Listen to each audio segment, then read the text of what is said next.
It's so strange. Here we are. The three of us spent, at least 8 years together? Yeah, I was on the show for 9. So Woody came in the third year, right? Right. Yeah. So, yeah. And every day making each other giggle, laugh, sharing our lives. And I know squat about you, really. Well, but I know what you mean. Yeah. Compared to the body of your work is just astounding. Thank you. Theater, films, all that. Yeah. Books. Yeah, books. Yeah. Anyway, we should reminisce first. Yeah, we should. I remember. Well, you were a theater guy. No, weren't you? I tried to be a theater guy. Yeah, Didn't Kathy McGrath do Cheers once? And weren't you in a production with her previously? I remember that because I'd done some Shakespeare with her, so we were old pals when she came and did Cheers. But it was just so funny. We had a bit of a relationship on and off again.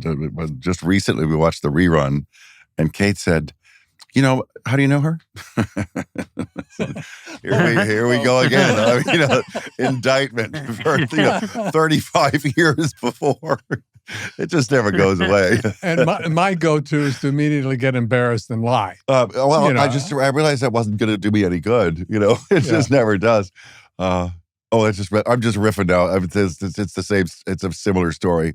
I used to have a sailboat. I used to have it during Cheers and definitely during Frasier, and went sailing all the time. I'd go twice a week when we were in the beginning years of Frasier. And when I met Kate, I finally said, "You got to come see the boat. It's my pride and joy."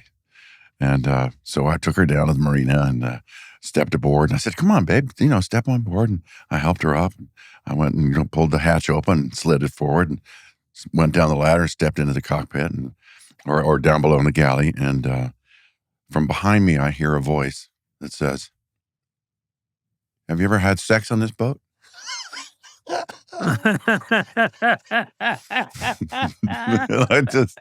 I just froze. And I thought, what could I possibly say? I had the boat for 25 years. So I just bit it and turned around and looked her in the eye and I said, yes. And she said, well, then I'm not going out on it. Hey. So I sold the boat. But, more power to her. Yeah, it was the right thing. You guys are together and having many kids for a good reason. Yes, exactly. She set some boundaries. No, she's the sacred relationship I was looking for. No, it is great. I will say about Kate, it's like finding the Holy Grail, just like Teddy, just like Jimmy, like you guys. You had some tough times as well. And then you just hit the jackpots, with Debbie and Mary and. Thanks, buddy. Hey, let's throw Laura in there. And Laura too. We watched Back to the Future 3 last night at home with the kids. Yeah. Saw Mary, of course. Yeah. Hanging off of a steam engine. She was so proud of that moment because she did all of the stunt right up until the transfer. Yeah, right. Smart. Yeah. Smart. It's like, that would have been foolish. Yeah. Yeah. That's good. She's lovely in it. She's so good in it. They're wonderful in that movie. The two of them. The love is really something. It's really wonderful to see. Yeah. He's and just because you didn't say his name, I just totally blanked on his name. Lloyd. Like Christopher Lloyd. Yeah, Christopher Lloyd. Yeah. That's so funny. We should just talk about co-stars and see if all three of us have worked with them. Well, you know what? Actually, that's not a bad idea. I bet we crossed in quite a few places. But Christopher Lloyd and I are actually related. Did you follow your roots? Find your roots? Kate punches it in once in a while, people who are related to other people, blah, blah, blah, blah, blah. And because I did do that show, Who Do You Think You Are? Right, with Lisa. Yeah. Yeah. They got my 23, they got them. Right. So it keeps coming up. It goes all the way back. Christopher Lloyd's in there. Meghan Markle's in there. Henry VIII is in there. It's pretty funny. It goes way back. Yeah. You and I, once you connect into either church or royalty, the paper trail goes forever. Yeah, it's huge. Yeah. So, that's our latest. Yeah. If you're like Mary, who's she did Find Your Roots, and her big thing wasn't God, I hope we don't have slavery in our family, Right. which was at that time people were ducking that like crazy, you know. But hers was, oh dear God, don't let me be boring. And the first thing came out was, did you know what your great grandfather did? No. And you're on camera, so you have to get excited. Right. No, what? He was a wood chopper. That's about it. She's going, shoot me now. That's pretty good. It got better. Yeah. It got better. Yeah. That's funny.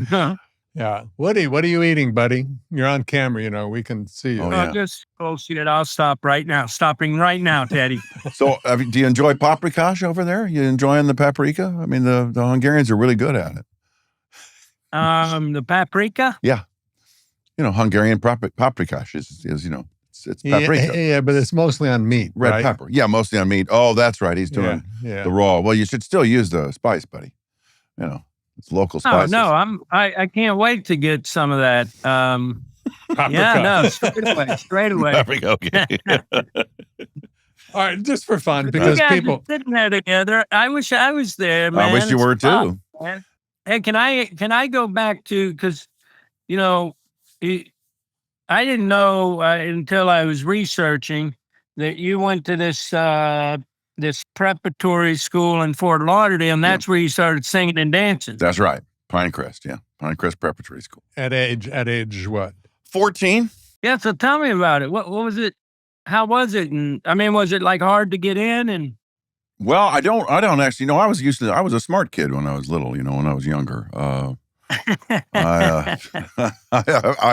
you know, put that to rest after I reached adulthood. But my grades were always good. I was always in the honor roll when I was a boy, so it was easy for me to get into those kind of places. And I had a pretty good record. In fact, when I came from New Jersey, I went to 6th grade in New Jersey at a place called Rumson Country Day School, and that was a year ahead of Pinecrest.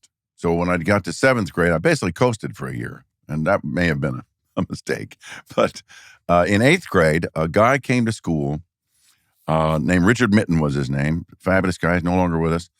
But he walked into every classroom and he said, I want every boy in here to come and audition for a choir. So we all thought, well, what the hell? Okay. And went in, and most of the boys sang, yesterday, all my troubles seem so far away. And we'd come out and he said, what's your voice? And he said, oh, you're a lyric tenor, or you're a this. And you know, I was a bass baritone. So that was when I started singing. And we started a thing. There was a thing called the Singing Pines because of Pinecrest. So we wore tuxedos and roughly, you know, frilly little shirts and stuff. And at one point we rescinded the hair code because I was on the 10th grade student council, and we got rid of the hair code. So we all grew our hair out. But then the next year, a new guy came in and said the hair code was reinstated. So I asked if they would mind if I wore a wig, and they said, well, no, as long as the collar, you know, as long as the hair doesn't go over the collar. So I went down and bought a Jane Fonda wig, which was basically the haircut from Barbarella. And I took it home and I cut off the back of it. And I wore it over my hair. I put it in a ponytail and put it on top of my head, stick the wig on top of that. And they weren't embarrassed to have me walking around looking like that, so I wasn't embarrassed either. It was pretty awful. You came from music, right? I mean, my mom and dad were musicians, yeah. And your father was a musician? Yeah. So was that not foreign to you? Were you around that? Did you? Well, you know, my mom had us do some piano lessons when we were pretty young.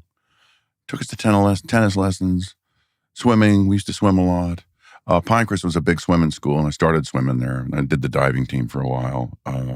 But it was a huge school. It was a school where the coach of the women's Olympic team was the coach there. And he was a big deal, Jack Nelson. We had a kid there, Andy something, who was the first swimmer to prove that the butterfly was actually faster than the crawl, which was amazing. And he set like state and world records for a while. So it was a school of overachievers. It was a great place to go to school, honestly. And then I went to Juilliard out of there, and they were all very impressed at that. And of course I got thrown out, and they were all very sad about that. Yeah, you got thrown out for a reason, though. Can we back up just a little bit? Yeah. I know you're writing a book about some of the tragedy in your life, in your family, which we can talk about or not later. But you had a lot going on as a kid in your family. Yeah. Do you think there's any sense of finding harbor in creativity because of having to deal with? It's a good question. Divorce and death and all of that? What's great is, I did finish the book on my sister. It's just called Karen, and it'll be published pretty soon. We're working on the final draft and some pictures now. Do you want to talk about it now, or is that all right? Sure, yeah, absolutely. So I stepped away from that right now. I just have to do some notes that they're going to try to give me, but I'm pretty, recalcitrant. I'm not going to really change the book a lot at this point. But it does cover most of the stuff that you're asking about. And so in the early days, my mom and dad divorced when I was 2.5, basically. I moved in with my grandfather, Gordon. He was my light. In the book, I actually discover, as I've never really quite enumerated it, I've never really said that I actually came here, I think, for my grandfather, to be his son. And I was. And that was great. But then, of course, he died when I was 12. And that was a big, big hit. That took the air right out of us. And then a couple of years later, that was the year we actually started at Pinecrest. And then a couple of years later, my dad got shot. And I didn't really know him very well. I'd gotten to know him a little bit. And, as a young adult or when you were a kid? When I was 12. When I was 12, just after Gordon died. Gordon's my granddad. My dad got... Was that political? That was a political... I always thought that... You know what it was, honestly? He was kind of saying stuff against government. Yeah, he was a bit of a loudmouth, I guess you could say. He had a radio show down in the Virgin Islands, and he taught a lot of fairly famous reggae guys and calypso music guys, gave him music lessons. But he was killed by a taxi cab driver who, it was a couple days after Martin Luther King was shot. And so there was a political overtone to it. Where are we? What city was that? St. Thomas, U.S. Virgin Islands. And, but I heard years later that they actually drew straws who was going to kill him. So it was that sort of a strange, grouping there. I don't know the full story of it. There's the Arawaks and the Caribs down in the Virgin Islands and in that Caribbean area. One side apparently was always very violent, and the other side was always very peaceful.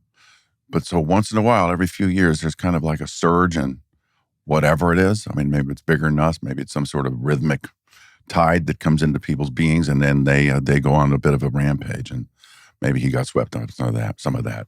My buddy John Miller's dad was shot in St. Croix one year on a golf course. It was a famous incident, but they took a machine gun and killed like 3 golfers. It was just it's just odd stuff. Right. Yeah. Wow. So you were with your mom at that point? Mom and Gam and Karen. Yeah. The 3 women. And even though you had just kind of reunited with your dad? Yeah. It was really only the one meeting. We saw him for one dinner just about 6 months before he was killed. Can you think back to that 12-year-old, 13-year-old? I put my adult brain and go, oh my God, what a hit to my life, who I am, or what does this mean about life? Did you put weight other than the tragedy of losing your father? Did it start to inform you in some way? Or did No. What did happen was I was a math student. I was really good at math. And then the death of Gordon and the subsequent loss of my dad and stuff like that, it just seemed like those were the turning points for me to start moving toward art. But I do think that happened as a result of that. Let me turn that off. Is that another job? Yeah. No, just bad news. More bad news. No, never stop. But it was that turned me toward art. Shakespeare turned me toward art. The first time I read Julius Caesar turned me toward the idea that, there's a way to sort of endure the whips and scorns of time, and do it with dignity. And that was, whatever dignity I've been able to muster. But tons, my friend. Well, thank you. But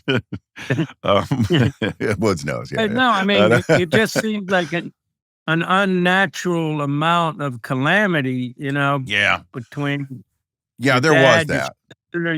Your half brothers. Yeah, early death. Yeah, my half brother's in a shark attack. That was strange. Yeah, that was in the Virgin Islands too. And they of course, the city, they went and caught a bunch of sharks after that. And there was one of them they caught that actually fit the bite marks, fit the scarring on their diving equipment, and they didn't want to know about it, so they covered it up. They didn't, because it's tourism. Right.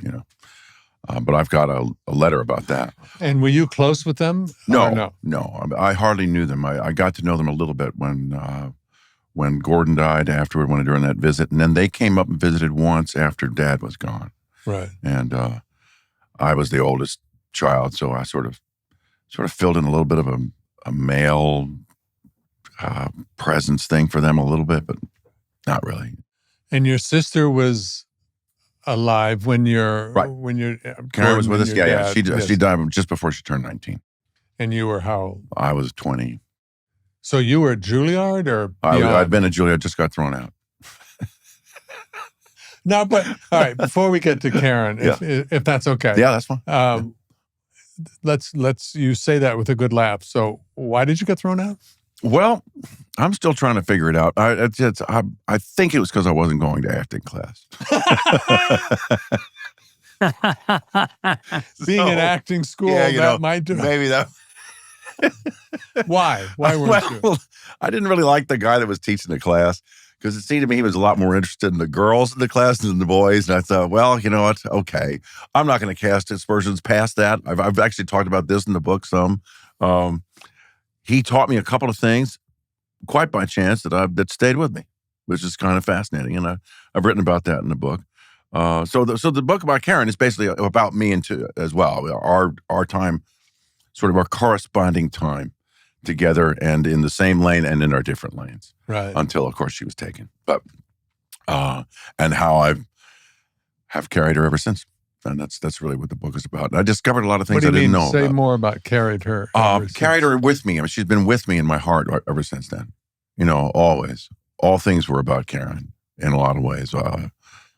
My ability to move on in life was hindered by the loss of her, but also my sense of sticking with things was also colored by the fact that Karen had been taken, and that I wasn't going to quit. It was due in large part to some of our story together. Right. We were really close. We were a close brother and sister, maybe made closer by the fact that Gordon died so young. Half the things I got to discover in writing the book was, and it's been 2.5 years I worked on it, was how connected she was to other people in the family. And I had actually had the arrogance of my own story, was always like, oh, I lost Gordon. Then I realized for the first time, well, so did she. And that was a great discovery for me, because they were closer than any two people I've ever seen in my life. And it was a beautiful thing to see.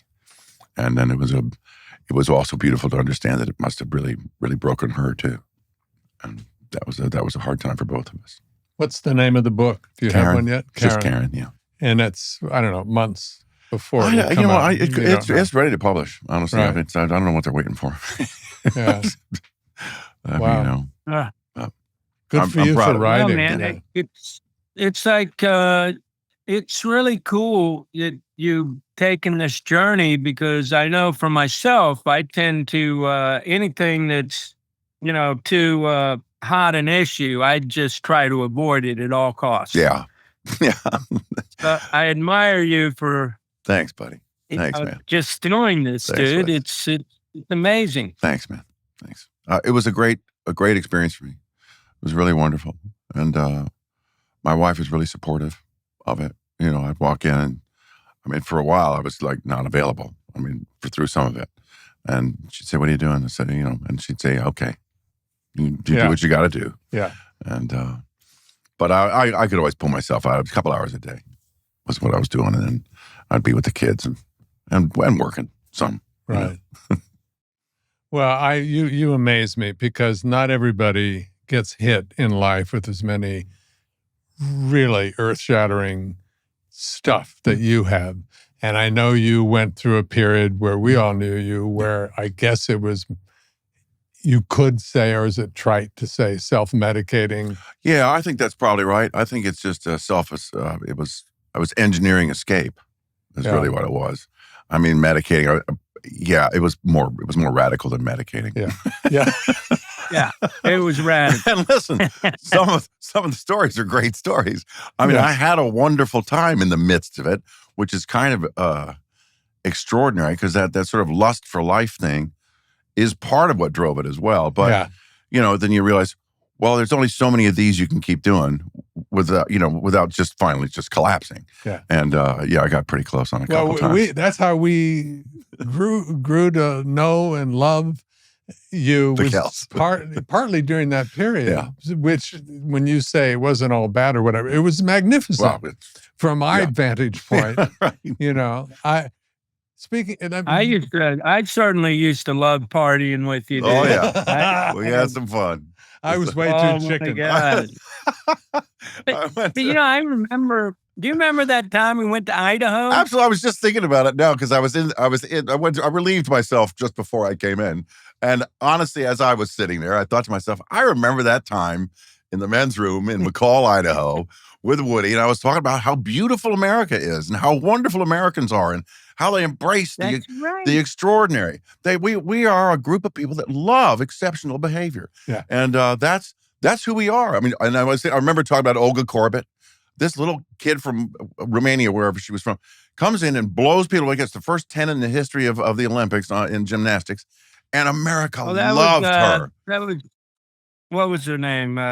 Nadia Comaneci. Oh, Comaneci. Oh, was it Comaneci was first? Yeah. Okay. But anyway, it was the first one to get to 10.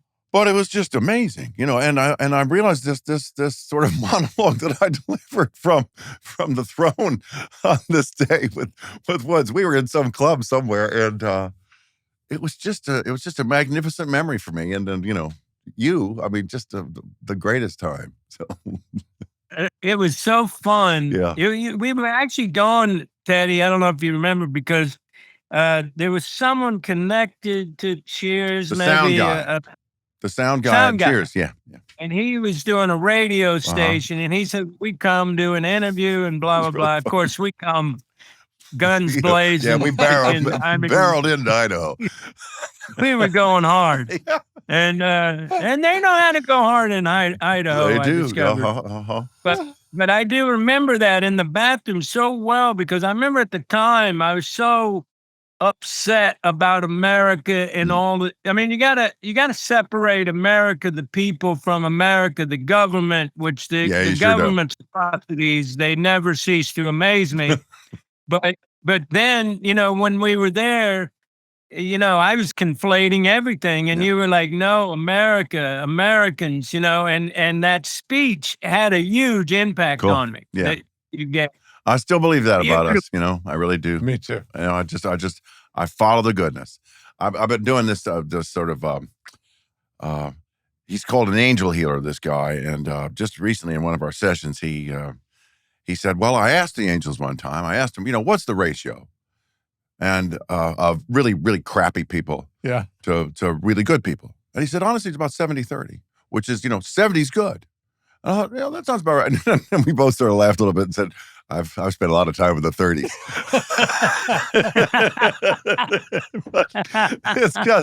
It's because 30s are drawn to people of great passion and success. And, and we arguably have all sustained that, or achieved that. And the 30s are around in these areas. And they're often. You used to hang out. Yeah, hang out. Very questionable folks. I had a good batch. I remember. Yeah, I had a good batch. You're just about 2 steps ahead of the law, and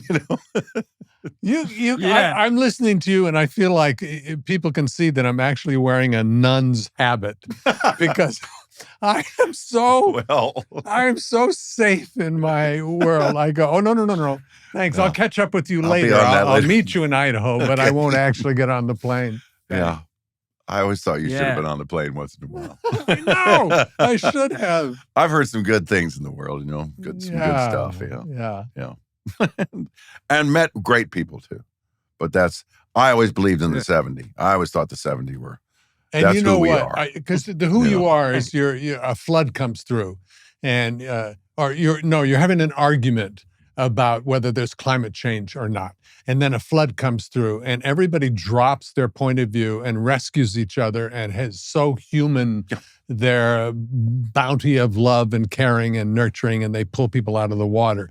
Don't ask each other what your politics are or what your belief system is. Not at that time. But, you know. I mean, maybe we're getting there. Maybe we're getting to where, like, excuse me, before I pull you out of there, who'd you vote for? You know. Oh, sorry. Let him go. You know, one of my first, going back a little bit to reminisce about Cheers, you showed up full blown as, you know, Frasier Crane, and you were just magnificent. Always were. But you walked in kind of like Woody. You both walked in and hit a home run the first time we saw you.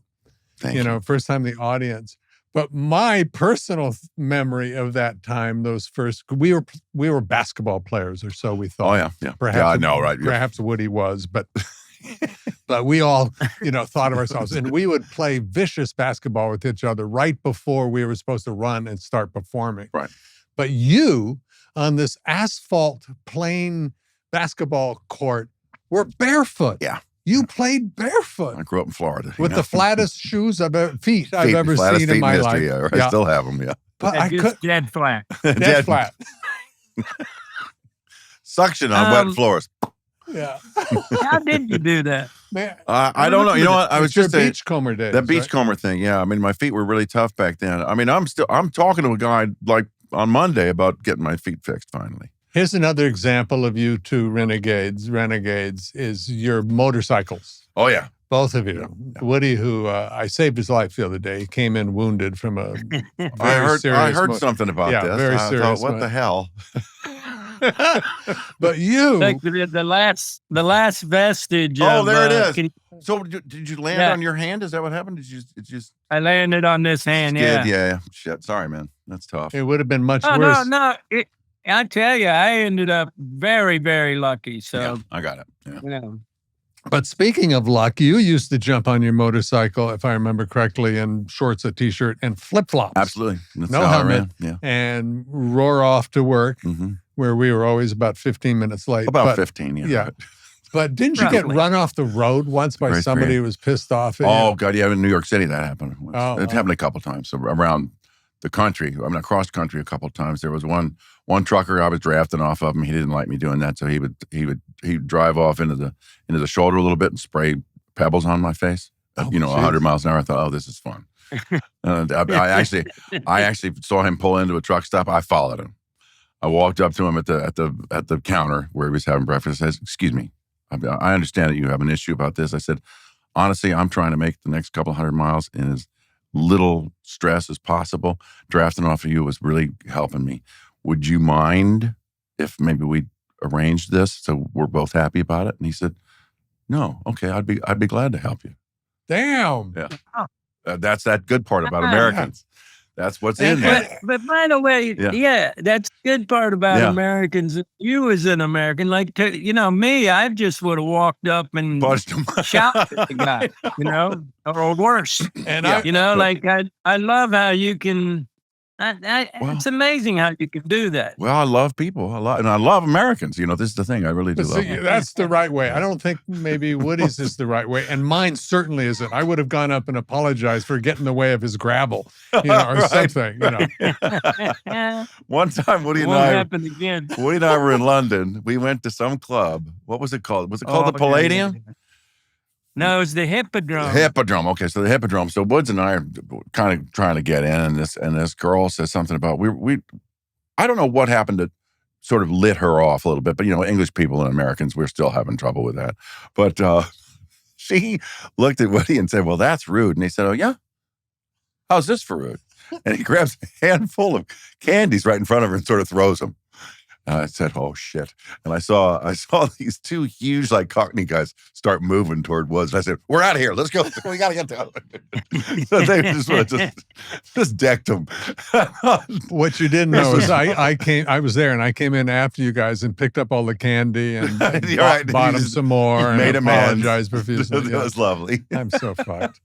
But we had fun there too. I mean, all right. That's true. Here's another. This is all things Kels. Okay, here's one of the things about you that I hope is not as incredible as it used to be, because it would still piss me off.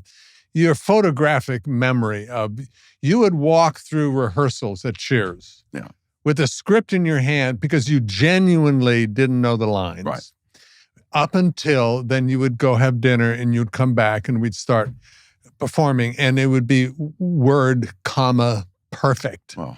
And we all kind of marveled, how the fuck did you do that? And you would do it also when, if I might say, under the influence during that period. And you look like you couldn't possibly get through a performance. You'd turn around and come back and be astoundingly brilliant. Oh, thank you.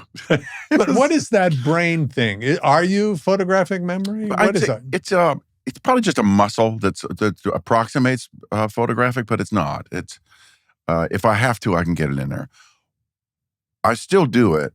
I do it at Frasier now because, you play the same character for so long, like I have, and I just find it kind of more exciting to not be on book, to not know it, to sort of have a general idea. And because I played the role for so long now, I pick better words than most of the guys can. And I trust that the process is going to actually spill out the best result.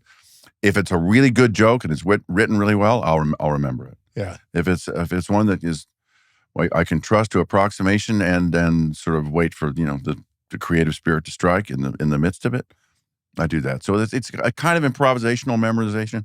But it does unnerve people. Yeah.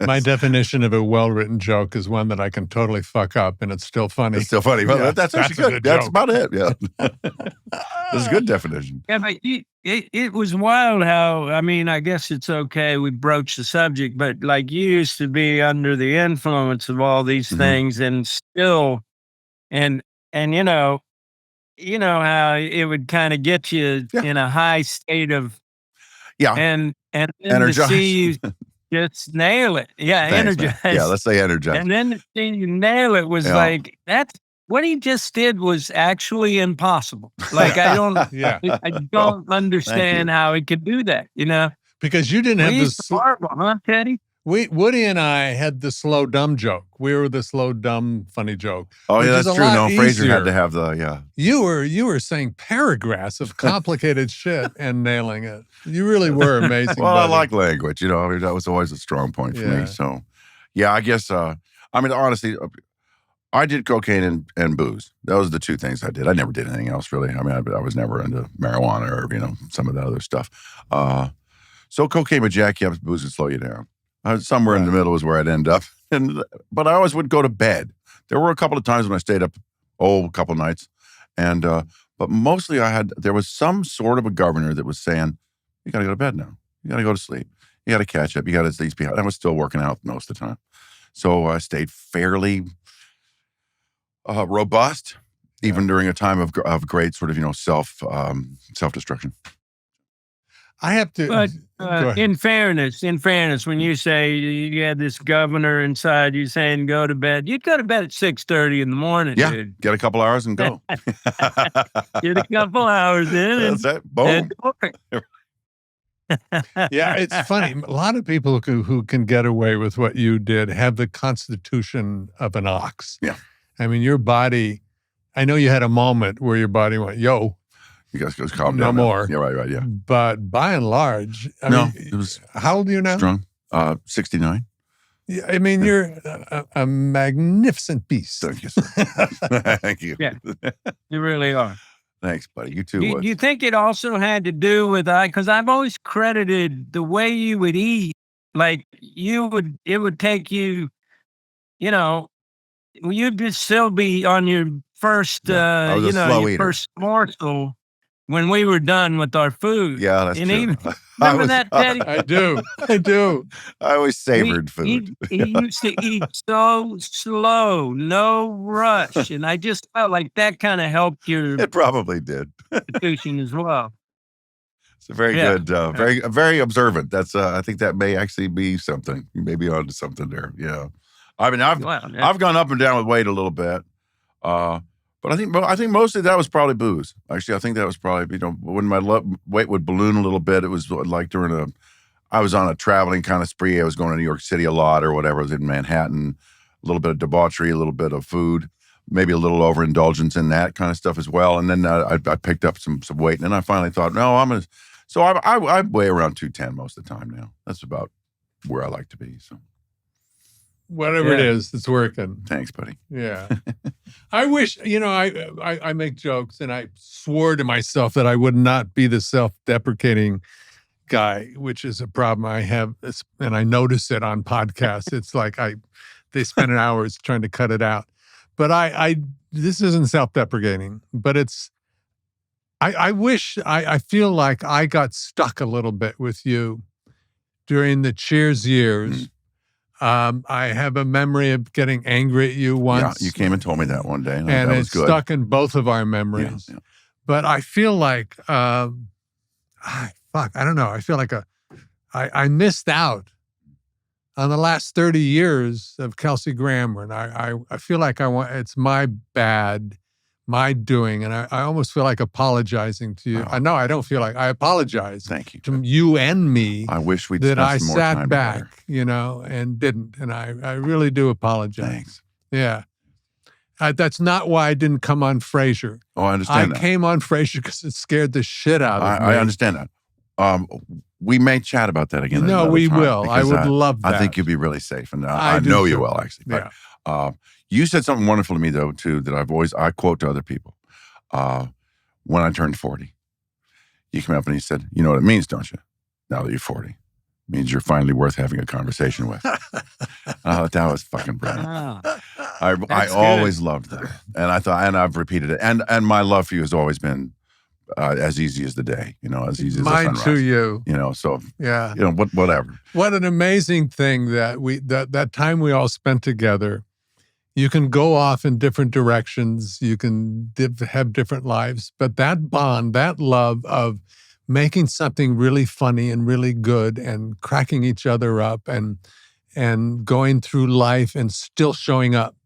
Yeah, like Jimmy said, I don't care what you crazy people do during the week. Just show up on shoot night and be funny. Yeah. Once. That's all I need. He recently said, we were doing an interview together, and he said, I always had you got to have an oar in the water. I'd never heard him express this before. But he said, as long as everybody's got their oar in the water and they're pulling, then I'm happy. I thought, yeah, makes a lot of sense. And we're still working together. I mean, he's done, he does 4 shows of the last bunch, and it's been great working with him. Yeah. He's like my daddy in show business, really. Probably all of ours to some extent. Yeah. No question. Well, my God, what a man. What a fucking guy. Yeah. Amazing. So how many have you started on your second season? We finished the second. So we've got 20 shows. I mean, it's so weird, this new sort of model of, the streaming thing. 10 shows is all they kind of do. But, you already did. Yeah, we're finished. Yeah, we finished last second Tuesday. season. They're just 10 shows. Yeah. It's a on little Paramount odd. Plus. So it's kind of like finishing the first season. So what's been fun about it is I've gotten to stand back and watch a little bit, and that cast is really coming together. They're really fun to watch.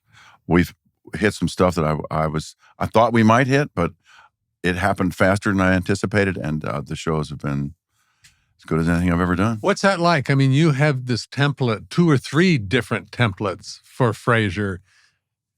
Is it hard to let go of your expectations or memories of what it, and compare it to others and let it be what it is? Yeah, that's been easy for me. Oh, good. Yeah, because this one, I was in the birthing room for this one. I was pulling the baby out of the. So literally in the writer's room. Yeah. So it's been really good. It's been really, really fun. And speaking of kids, Spencer, yeah. We all met Spencer early on. 41 years old now. Kate, do you remember my daughter Kate? Of course. She's 44. Same boat, right? Yeah. Fantastic. About to have a baby. Oh, good. Yeah. Very good for her. Is this the first one? Yeah. Oh, no kidding. Wow. Very exciting. Oh, that's great. Yeah. Well, it's great that people can have babies, a little bit further along now. Yeah. It's really lovely. Yeah. And honestly, Kate and I, we were pregnant 3 times before we had a baby. That were just, it was natural. And then we started to lose. We lost a couple of babies, and we thought, boy, this is tough. This is not good. So, but then God smiled on us, and we had a beautiful girl named Faith, which is fantastic. What did it? And then the 2 boys came along, and the second boy came along. We were twins originally with Faith, and then we lost the boy when he was like 14 weeks, and we had to do some stuff that was not a good thing for us. But when Kate was pregnant the second time, so I was kind of proud. I kind of got her, I thought, and I said, so what do you think we're having? And she said, if we're not having a boy, then everything I believe is bullshit. We had a boy. Nice. And that's Gabriel. You had 7 kids, right? 7 total now. So really, lockdown was just like normal life. You had pretty so much many people around. Yeah, pretty much it was. Yeah, some were coming and going, but our house is still full of kids. I mean, I got my second child, Greer, is in the home with us. Jude's with us some of the time. He's 19 now. He's going off to Emerson College. In a couple of weeks, I'm going to drive him up. Mason's now here, my 23-year-old. I think she's 23. I always add a year. They always get pissed off at me. But I think she's 23. And she's starting to work at the company now. So, it's kind of like an apprentice kind of stuff, doing production. I love that you said when you were describing your life, the ups and downs, but you're never happier than when you have all of your kids in the same room, and it's the truth. Mm-hmm. When we're surrounded by, we're 13 to table when you That's count great. Spouses and grandkids and everything. Yeah. It's the best. Yeah, really but I don't do so well with the ex-spouse thing. We haven't really tried to curry that. Oh, we nailed it. But you guys did great. We nailed it. Well, I remember your vows with Mary. I mean, we're like, everybody's involved. I was so impressed by that. I really loved it. Yeah, you're our family too. I thought, wow, that's great. Were you part of the chairlift that Jimmy Burrows started for us? Yeah, both you guys were that. I remember it was one of the best moments. Mary said in the entire wedding was when I guess it's a Jewish tradition. Where they lifting you up in a chair. Yeah. But it was so tangibly being supported literally by people you love and who love you in that moment. It was so symbolic. It's a wonderful thing. It was a great event, Martha's Vineyard. It was a lovely, lovely event you guys put on. And it worked. Yeah, I know. It was fantastic. We met on a movie. You could be rare. You get the president as your best man or whatever. Yeah. Well, there was all that going on. It cut down on paparazzi. It did, didn't it? Cruise missiles around. Pretty amazing. Yeah, that was a good weekend. Are you guys living in Nashville? No, used to have a place there because Mary's writing music. That's what I thought. Yeah. That's a great story. How'd you meet Kate? We met on a flight to England. She was a flight crew for Virgin Atlantic, and of course, did you make the move? How that conversation go? Yeah, well, let me tell you. Excuse me, miss, great. Then what? Well, we were talking, and we just ended up sort of chatting. I said, what do you? She made me a drink, and I thought, boy, I'm in the mood for a B-52. Do you guys ever remember a B-52? Well, they didn't have those ingredients on the plane. But they did have Benedictine and brandy. And I thought, well, okay, that's a B&B, they call it. And I thought, put a little cream in that, a little bit of Kahlua. I think that's going to be a great drink. So we started with that, and then we started talking. I got up went to the bar on the plane, and we talked through the night and arranged to, have a coffee maybe a few days after I got there, because I was going to see if I wanted to do La Cage aux Folles on Broadway, take the production from London to New York. And I had to rehearse a little bit. We were going to do kind of a weird little commercial thing that, of course, I never saw. It just seemed like a very odd thing to do. But so I was busy for a couple of days, and then I got a message at the hotel, give Kate a call. So I gave her a call. And what year is this? This is 2009. Wow. Yeah, I think so. I think I was 54. It was great. It was just great. And I was in my previous relationship had gone kind of belly up, I mean, there were some issues. There was some stuff going on that wasn't really fun or good, and I knew that it was probably going to have to end. I'd had a heart attack. That was not a great experience, but it was actually a very positive experience in the end, because it made me realize what I wanted. And I was doing a show called Hank at the time, not very funny, and I knew it. And so we'd finished shooting I think I even directed it. I think it was the 9th episode. And it just wasn't funny. A terrific writer named Cawley had come from Everybody Loves Raymond. His rhythms and stuff like that were not mine. And there was just no way for us to gel. I couldn't make his stuff funny. He couldn't write funny for me. So that's what happened. And I called Peter over at Warner Brothers. We were at Warner Brothers at the time. And I said, Peter, you got to put a bullet in this show. I mean, I'm sorry, man. It's not funny. We got to end this. And he says, I have obligations. I got to shoot at least the first 13 and then see what happens because I've got foreign I've sold it to and blah, blah, blah, blah, blah. And he says, I'm sorry. I wish I could help you out. Literally the next morning, the head of ABC at the time called and put a bullet in it. Wow. And 1 hour later, I got a call from Barry Weissler in New York City. He says, what are you doing? Are you busy? I said, as it turns out, I'm not busy. And he said, I want you to fly to London and see this production for me. So in about 8 hours, my whole life was going to change, and I knew it was. And I knew when I got on that plane that I was going to a new life. And I met Kate. Wow. Yeah. Wow.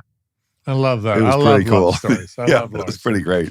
Oh, and I'll go even further. This is fantastic. So what happened was we go for this cup of coffee, and I'm in a bar. I'm at a hotel. At the time, it used to be it was the Mandarin Oriental. It had been the Hyde Park or something before that, and it used to have a great restaurant in it. That was gone. All that was over. It had been shifted into a kind of a new kind of Mandarin hipster kind of place. I walked in when I checked in. The concierge looks at me, and there's about a 6'8" Russian girl with hardly any clothing on. And he looked at me and said, Mr. Grammer, anything you'd like, anything at all. I was like, oh dear, this is not going to go well if I accept this guy's offer. So I said, thank you very much. That's very kind of you. No, thank you. And I just headed up to my little room. So as I came down to meet Kate for our drink, I looked in the bar, and it was just loaded with what clearly was a professional group. Hardworking. I thought there is no way I'm going to meet this girl here. Right. So I walked down on the street, and I just waited for her. I knew she'd be getting out of the tube stop right below Harvey Nichols. So I'm standing there rather, in the little median between the hotel and Harvey Nichols. And sure enough, she comes up, and I see her, and she stops and reapplies her lipstick. Then as she's doing that, she notices I'm there standing there. And she was like, oh, shit. And I said, listen, I don't want to take you for a drink in there. Let's go take a walk. And it was just before Christmas, so they had the Winter Wonderland thing that they do in Hyde Park. And we started walking toward the park, and the snow started to fall. Ooh. I looked at her and I said, this is too perfect. And we had our first kiss, and we got together a while later. I don't really know her, but she looks beautiful. Yeah. I love her smile. She's a great girl. Yeah. She's a great That's person. So cool. Yeah. Well done. Thank you. And I love the stepping on the boat story. Yeah. And you know what? It's nice to have your mate care that much about you. That goes, no, I don't want to lose you. So here are the rules. It was great. Yeah. Yeah. That was really great. Yeah. I ran into you then, Kels, and you were just about ready to start that. Yeah. I remember I was in London. Right. But right. I had a sense that I met Kate then. You might have. You might have said hello then. Yeah, I think, we had a martini at the American Bar, right?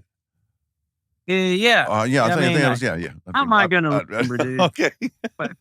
I think we did. If not, we did it later at the same time. With you. Yeah, she probably was. But I didn't know you guys had just started that. Well, we actually, that was the prologue. And then we actually waited about 7 or 8 months, almost a full year before, things really shifted. But by then, my previous wife had gone off to, she was involved with somebody else, and it was fine.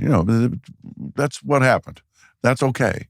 But I needed to make sure we did it as best as I could, because as I said to Kate when I first met her, I said, you're too important to be somebody's secret, and I don't want to do that to you. So we're going to have to play this above board and take our time. So we did. It was a long time before we got, actually, I guess the best word is consummated. but when we did, it was finally, that was a good thing. It wasn't anything we had to like hang our heads about or even dodge, Cool. We were, yeah. So you had this discipline about this. You wanted to make about sure. the other head. The other. A man of two minds. I never would have guessed that happened that way. I mean, maybe you're just now telling it this way because you have to officially. I don't know. No, it's like, do you remember? I think it was Robin Williams who said, "You're kissing on the street and the snow's coming down." Yeah, it was amazing. Yeah, that was amazing. But no, that's where it ended that night. I think Robin Williams is the one that said, "A man doesn't have enough blood flow for two heads at the same time." Yeah, that's exactly right. The nun over here is blushing. Yeah. Well, I remember some stories that weren't so nun-like. I'm trying to push I'm trying to push the nun story. Okay. They're bad nuns. They're bad nuns. Sure. Nuns who go wrong. Bad habit.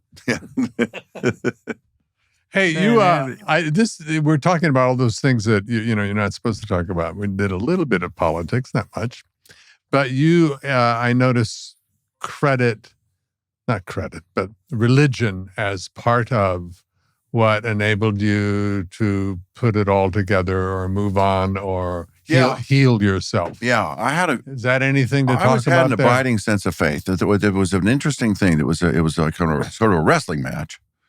That was like, I still hear you over there.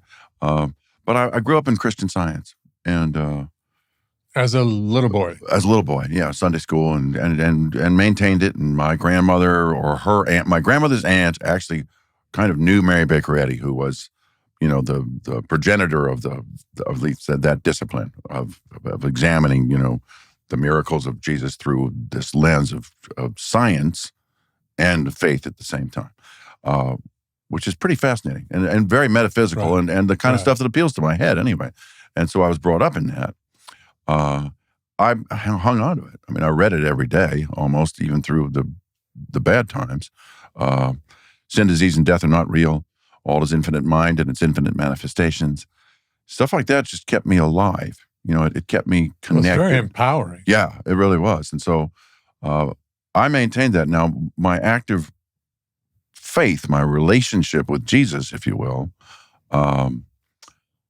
was not something I was even comfortable declaring. It wasn't something we did. That's not the way we talk, basically, the Christian Scientists. And so it always seemed a little odd to me. And then when I was writing the book about Karen, I had this wild moment on a plane where Jesus is sitting down right next to me and talking to me. And it was undeniably true and real and reassuring and uplifting. And I got to surrender. And tears were just dripping down my face on a plane all by myself. Well, I mean, there was, people weren't around, but it was an extraordinary moment. And it just was that thing that happens, and suddenly it was revealed to me and there I was. And I guess I was saved. But he'd been there all along. Right. And that was the real trick. Because I'd been fighting the fight of like, well, I've got this. I got this. And then, of course, he was basically saying, no, I got it because I can. And that was great. It was fantastic.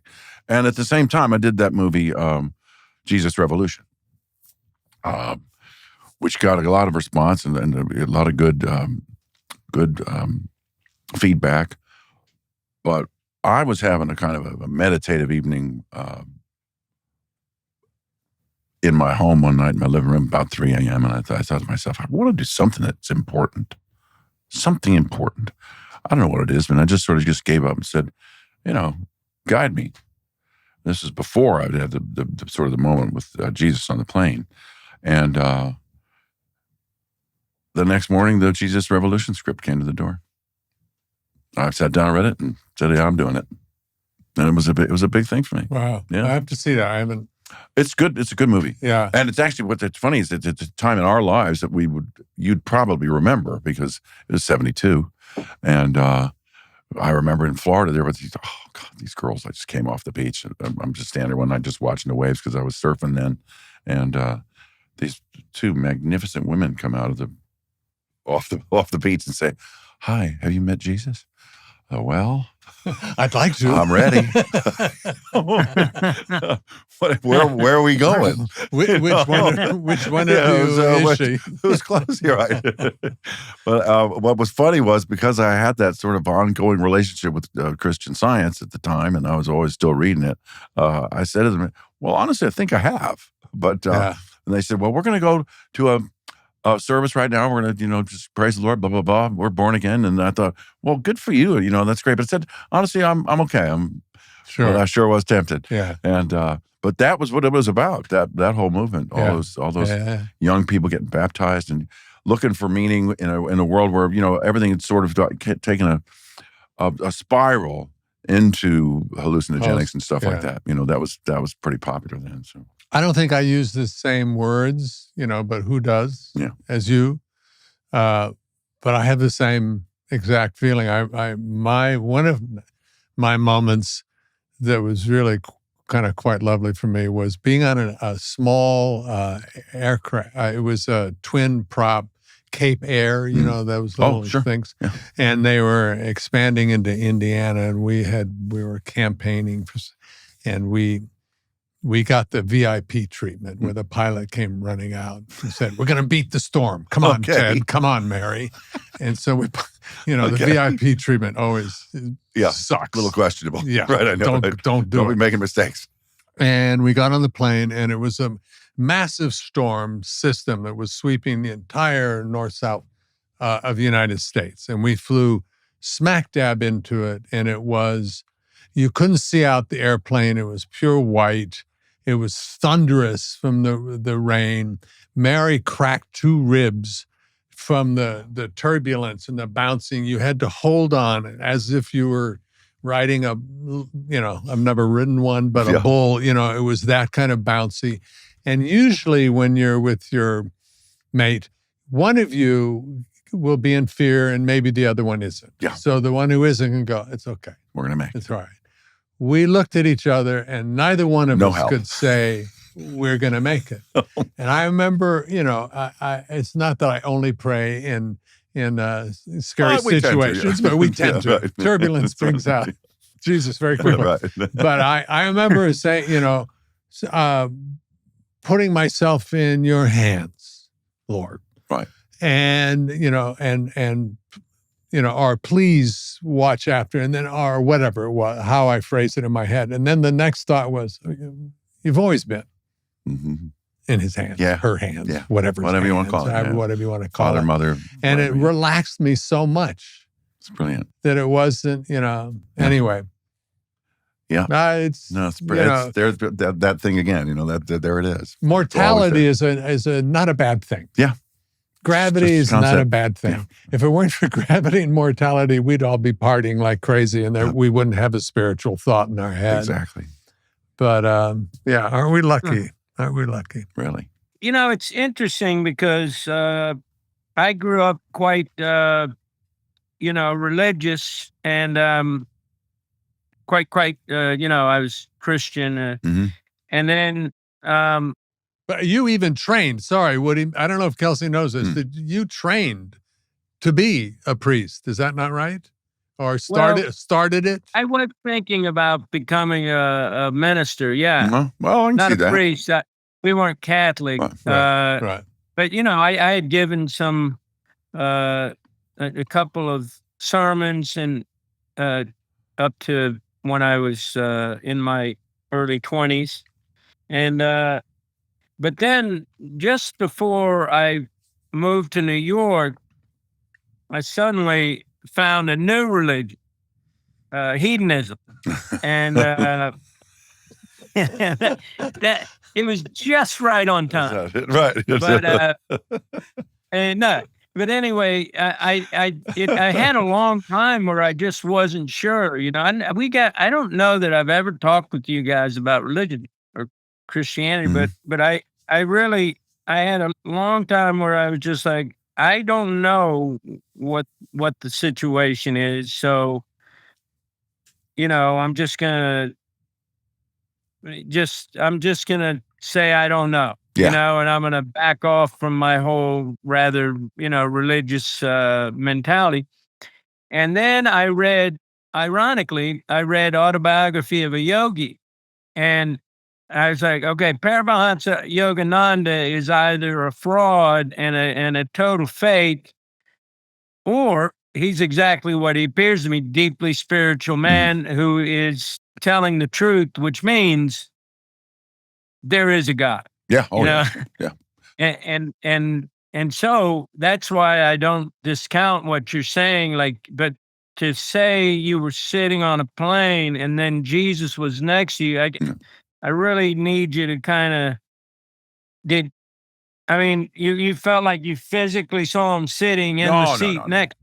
No, I mean, I guess I could have, but that wasn't what I needed at the time. It was clearly in my head, but it was unmistakably the voice of something other than in my head or me, and that was the energy. You're hearing the voice of. Yeah, it was a conversation, that was not being dictated by me. Right. Yeah. Right. It was just there. Wow. So let me have it. Give it. Yeah. It was remarkable. And then, of course, I look back to all the other things that have happened in my life and, recognize it. I see the footsteps, the fingerprints. Right. And I go, oh, okay. Because it is a miracle that all three of us are here. Yeah, absolutely. Truly. Absolutely. I mean, not in a silly way. It's a miracle. Yeah. No. I remember especially Kelsey. Yeah, especially Kelsey. Thanks. Bless you. We're still working on you, Woody. My mother came home to die. She had a choice of going into a hospital. She had really bad pneumonia, and she went, no, wanted to come home. Good for her. And for 2 weeks, she had the most amazing. She had the passing, the last weeks of her. This is how she wanted to go. There were nuns that she knew from Colorado who came down and sang evening prayers every night with her and hung out with her.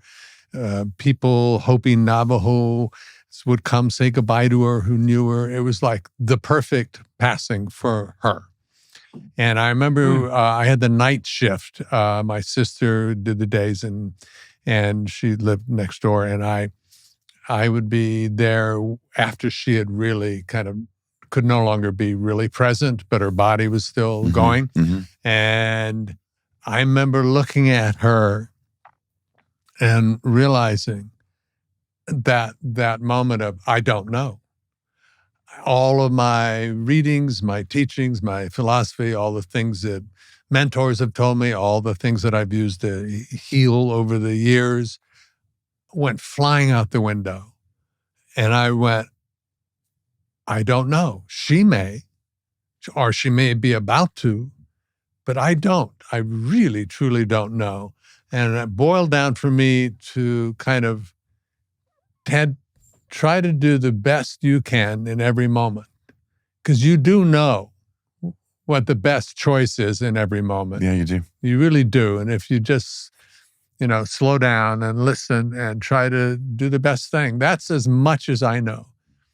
That's try good. to be a little better every day, That's good. And that to me, I can wrap my brain around. No, bless you. But I know there's something. Yeah. I mean, even you try to explain how this planet and this universe could possibly be if you didn't put something higher than ourselves.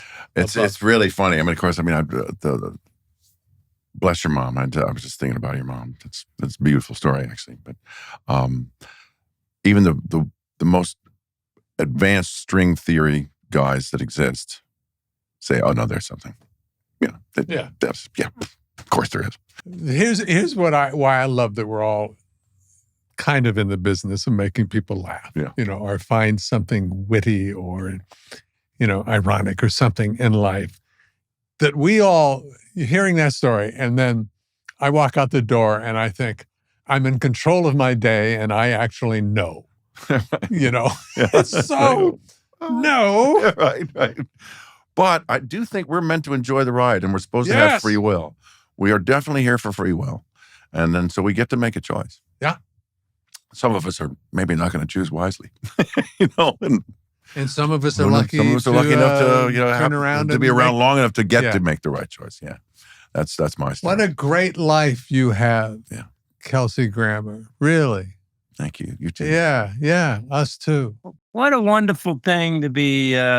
Just to spend time with you, Kelsey. I don't get to see you enough, man. Every time I see you is great. It's always I don't get it's always a real occasion when we get together. I always love it. I love seeing you. You always got something going on. Your brain's always thinking some way that most people's don't. And it is a joy to know you. And it always has been. And the feeling is mutual. Yeah, you too, Kels. Yeah. You too. I love you very much. I love you too. Yeah. I love it. That's good. You know what? We should just do a little moment of thank you, Jimmy, Les, and Glenn. Yeah, absolutely. You know, we've all gone on and done many other amazing things in our life. Isn't only Cheers, but without Cheers, I would not be sitting here talking to you guys. I would not be pretty much doing anything in my career. It was such an amazing platform for us to jump off of. That's what everybody knows your name thing. They birthed our careers. Yeah, they did. They did. Yeah, they definitely did. Yeah.